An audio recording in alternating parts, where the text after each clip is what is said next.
Las autoridades lo confirmaron desde el primer momento. Nemesio Ceguera Cervantes, el Mencho, el líder sanguinario del cártel Jalisco Nueva Generación, fue abatido. Durante años vivió escapando, poniéndose como una sombra entre la sierra y las ciudades. Su rostro estaba en todas las aduanas. Sus empresas habían sido intervenidas y su cabeza tenía precio. 15 millones de dólares ofrecía el gobierno de Estados Unidos por su captura y el de México la más alta suma en su programa de recompensas, 1.750.000 dólares. Hoy no nos quedamos con el titular fácil. Vamos a analizar qué significa realmente esta captura para la estructura del cártel Jalisco Nueva Generación, para la guerra contra el fentanilo y para el frágil equilibrio de la violencia en México. Porque en el mundo del narco, atrapar al líder no siempre es sinónimo de ganar la guerra. La quema de vehículos en carreteras, de comercios en las ciudades, la suspensión de vuelos y de clases en varios estados son muestra de la fuerza de esta organización criminal. Hoy desciframos la caída del Mencho, con el periodista Miguel Ángel Velázquez aquí, en el pulso de la jornada. Recuerde que puede seguirnos en todas las redes sociales como @lajornadaonline y en Instagram y TikTok como @lajornadapodcast. Yo soy Javier Aranda Luna y agradezco que podamos conversar contigo, Miguel Ángel. Pues para empezar por el principio, me gustaría que nos dijeras quién era el famoso Mencho y por qué era tan buscado. Bueno, mira, yo creo que habría que plantearnos que el Mencho era una de los accidentes o de las consecuencias que trajo la guerra contra el crimen organizado o contra la droga de Calderón. Esas consecuencias funestas para todos nosotros que le dieron una importancia increíble a todo el tráfico de drogas. Estamos hablando de que quién era el Mencho. Bueno, los últimos datos por ahí del 19 que otorgó la DEA respecto de la fortuna del Mencho hablaban por ahí de los $1,000 millones. Wow. Y hablaban también de que este hombre tenía brazos en Europa, en Ecuador, en Estados Unidos, en Oceanía, en África. Es decir, era el capo número uno, el más rico de todos los capos, el hombre que tenía influencias en todas partes o en una buena parte del mundo. Entonces, esto es algo muy serio, muy importante, pero es un capítulo que, hablando solamente del Chapo, de este hombre, de este personaje tan importante, se cierra con su muerte. Creo que lo que tenemos que ver en adelante, lo que tenemos que estar claros, es en lo que viene. Lo que viene no es nada sencillo. ¿Quién, quiénes van a ser los herederos? ¿Quiénes se van a disputar el tamaño de este imperio? Creo que eso es lo que tenemos que ver y eso es lo que en donde debe tener eh, el gobierno puesta la vista en este momento, Javier. Entonces, ¿cuál era la importancia de este tipo? Pues ese era todo esto que te acabo de decir. Un hombre que además había sabido eh, guardar su identidad, guardar su caminar con el sigilo que le daba ser un fantasma delictivo. Sí, sin duda, Miguel Ángel, pero también creo que otra característica era su extrema crueldad, ¿no? No tenía límites para hacer las cosas y por eso tal vez se hizo de uno de los armamentos más sofisticados que existen a nivel mundial. Sí, yo creo que no podemos dejar de lado de ninguna manera que el Mencho era exactamente todo el infierno completito en una sola persona, en un solo personaje. Su crueldad el- es era el ariete que lo llevó a otras partes del mundo, que le abrió el paso en otras partes del mundo, que lo llevó al Ecuador, que lo tenía como el más buscado en Estados Unidos, que era una tormenta para México, un tormento que no nos habíamos podido quitar y que, insisto, nace en buena parte de esto que era el error más grande que se cometió en la historia del combate a la droga, la guerra declarada de Calderón. ¿Qué implicaciones tiene para la relación México-Estados Unidos la captura y después, bueno, la muerte de este personaje? Mira, hasta donde yo sé,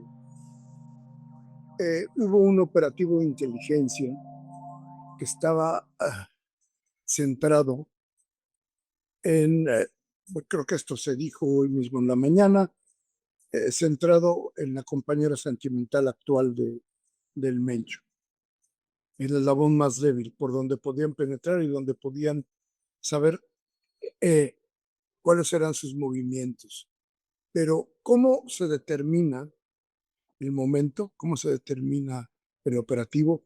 Creo que la información que estaba mandando México estaba siendo recibida por, por los técnicos de los Estados Unidos que podían ubicar con los avances que se tienen allá el momento, el lugar donde iba a permanecer algún tiempo, ¿no?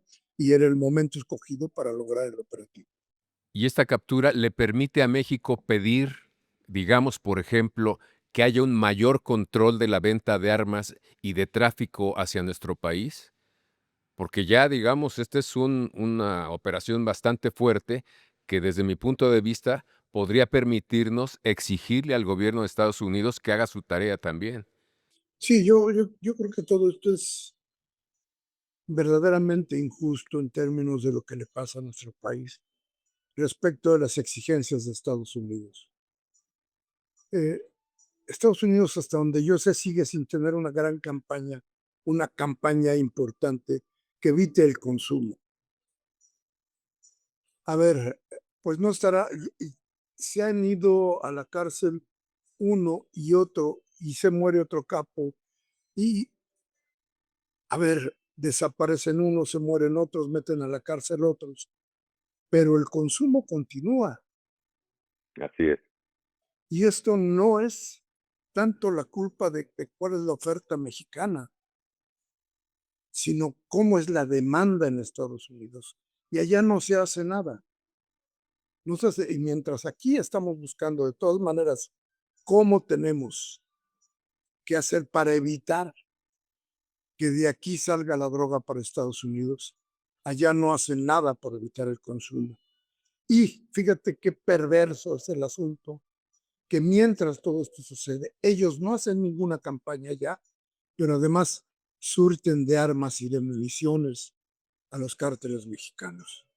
Entonces parece que para ellos es muy importante que la guerra no acabe, que no acabe la guerra para que ellos puedan tener muchos pretextos respecto de cómo se debe actuar en esto de la guerra contra la democracia. No quieren que acabe esa guerra. Parece que no les importa que acabe la guerra. Mientras sigan suministrando armas, mientras sigan suministrando municiones y mientras no haga nada para impedir el consumo, pues parece que no quieren que acabe la droga. Y sin embargo, nos culpan de todo. Creo que es muy claro lo que hacen los Estados Unidos. Sí, y finalmente es un gran negocio que siguen manteniendo. Tú tocabas un punto importante, ¿qué va a suceder con la sucesión? Y lo acabas de tocar un poco con de este grupo, ¿quiénes quieren liderear? Y además, ¿qué podrían hacer o cuál podría ser una estrategia que tengan frente a la pérdida de su líder máximo? ¿Tú crees que se radicalicen, digamos, algunas partes de este cártel como ocurrió en Colombia? Mira, fíjate bueno, lo que les ha dado la experiencia, la mañana de ayer, por ejemplo, que empezó a soltarse por todos lados una violencia terrible, lo que nos dice esa experiencia es que esta gente no se queda con los brazos cruzados, después de perder a un líder. Eh, pero esa inteligencia que nos ha mostrado el ejército hoy tendría que aplicarse en tapar cualquier fuga, cualquier posibilidad de que estos señores actúen sobre las capitales mexicanas, sobre los poblados mexicanos. A ver, quiero que tenerse muy claro un plan B que permita que no se les salga la violencia de las manos a las autoridades mexicanas. Esto es verdaderamente importante. Como te decía hace un momento, el capítulo Mencho, Mencho como el personaje, Mencho como el hombre, el que descabezaba cuerpos, Mencho el que utilizaba cohetes, Mencho el cruel, ese capítulo acaba de terminar. El Mencho. Cártel Jalisco Nueva Generación, ahí está. ¿Quién lo va a heredar? No, no conozco nombres, no estoy muy metido en estas cosas.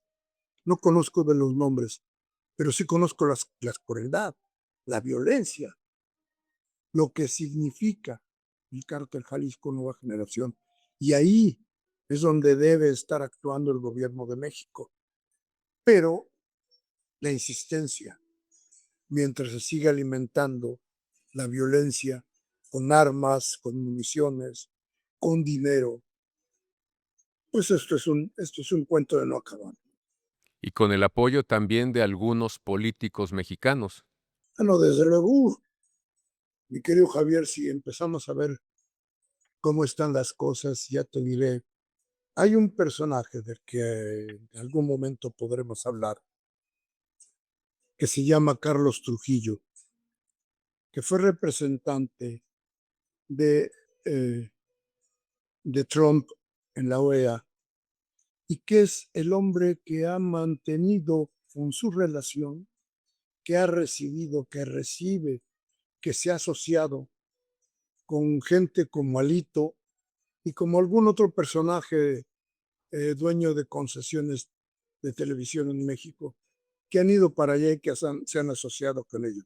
Desde luego, si alguien pensaba, si alguien tratará de desacreditar por cualquier medio esto que es un éxito de la política y de la policía mexicana, pues será la derecha. De eso tenemos que estar muy conscientes, porque eso será, ¿cómo te diré? El pretexto perfecto para seguir diciendo que se falla. Ahora, ¿por qué? Pues porque se les murió el capo, porque no saben dónde está su dinero, por lo que tú quieras. El pretexto es lo de menos. Hay que destruir. Esa es la consigna de la derecha. Destruir, destruir. No proponen nada. Destruyen todo lo que tienen enfrente. En eso se parecen también a los capos de la droga. Y en el uso también, precisamente con ese fin, en el uso de las redes sociales para desinformar, ¿no? Para desinformarnos, ¿no? Así es, Ayer se hablaba de que incluso habían tomado el aeropuerto de Guadalajara. así es. Se hablaba, a ver, ¿de dónde sale eso? ¿Cuánto cuesta alimentar la perversidad? Mira, este caso del Mencho nos habla de un operativo de inteligencia importantísimo. Y yo creo que ese mismo, una idea parecida debería de estarse utilizando con la derecha. Pero ¿tú sabes lo que es perseguir a un fantasma? Porque el Mencho era exactamente como un fantasma. La foto más reciente era una foto que ya no podría ser la misma, ni el mismo personaje. No había huellas digitales, no había fotografías, no había una identidad que nos dijera, este es el Mencho. No sé cómo fue identificado. Me parece que las últimas noticias de hace un momento son que el ejército ya daba, confirmaba, o se confirmaba por todos los medios que el cuerpo que se tiene en el CEMEFO hoy es el de este lugarteniente, perdón, de este capo, Pero lo que te quiero decir es que toda esa inteligencia, toda la inteligencia que se ha usado para esto de perseguir un fantasma, para esto de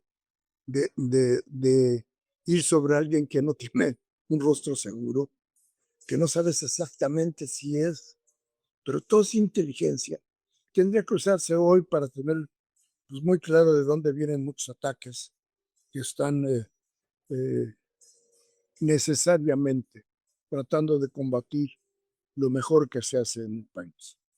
¿Es un respiro para nosotros en relación al presidente Donald Trump, esta captura? No, no, ¿Por no, qué? desde luego que no. Trump inventará cualquier otra cosa. A ver, el aparato de justicia de los Estados Unidos dice, son ilegales los impuestos que le has puesto a todo el mundo. Sí, son ilegales, pues él inventa otros. A ver, la maldad de este personaje es inacabable.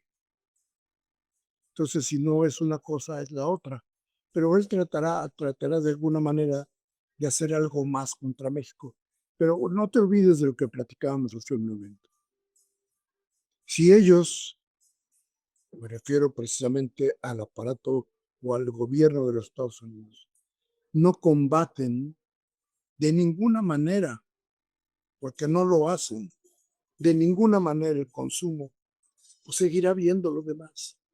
Y si además ellos alimentan la violencia, pues seguiremos igual. Entonces, ¿cuál puede ser la situación con Trump? La misma, inventará algo. Tienen, acuérdate mi querido Javier, tienen las armas, tienen las municiones con las que alimentar la violencia en México. Esto es una ventanilla. ¿Qué tendría que hacer México, nuestros sistemas de seguridad, hacia adelante para evitar el surgimiento o el crecimiento de este tipo de cárteles que creció desmesuradamente? Sí, mira, yo creo que es muy difícil plantearnos cómo debe concluir esta etapa histórica en el país, esta etapa de perversidad, de maldades y crimen. Creo que es muy difícil plantearnos, se debe hacer esto, se debe hacer lo otro.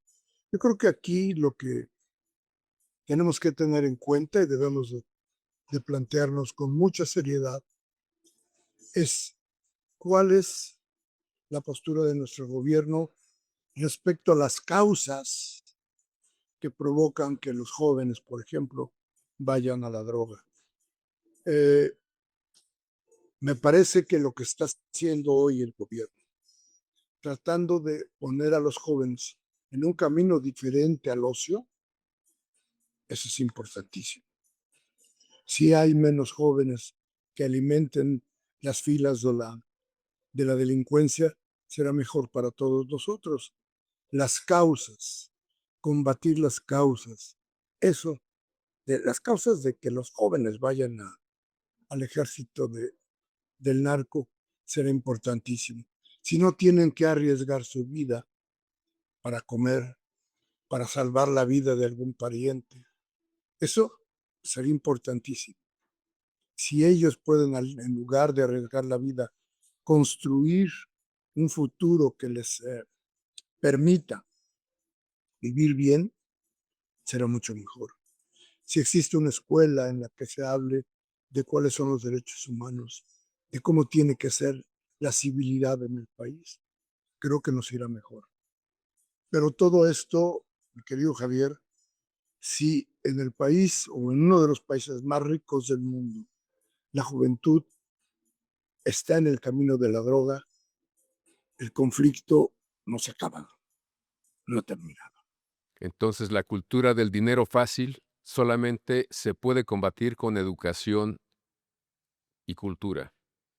Y trabajo, empleo, Y trabajo. formas de sobrevivir que no sean arriesgando tu vida, ¿no? De eso creo que se trata y eso es lo que está empeñado este gobierno. Eso tendríamos que saludarlo una y otra vez y plantearnos todos como sociedad, buscar que no nos suceda esto, que no puedan bloquear nuestras carreteras, que no exista tanta violencia, que no se nos permita usar las redes sociales para el temor, para el horror, es decir, buscar un panorama diferente al que tenemos ahora. ¿Tenemos capacidad para modificar esa realidad que hemos tenido? Híjole, Javier, ahora sí me lo pusiste difícil. A ver, eh, tiene que haber un cambio profundo. ¿Se está haciendo? A lo mejor sí. A lo mejor la búsqueda de la reforma política está en la idea de que tenemos que hacer otras cosas. Pero, pero los políticos están metidos también en esto, porque la política le ha fallado a la gente. Entonces, la recomposición perdón, de la ciudadanía, tiene que ver con todo esto. Es decir, tenemos que tener confianza en nuestras autoridades, tenemos que construir una nueva forma entre nosotros de convivencia.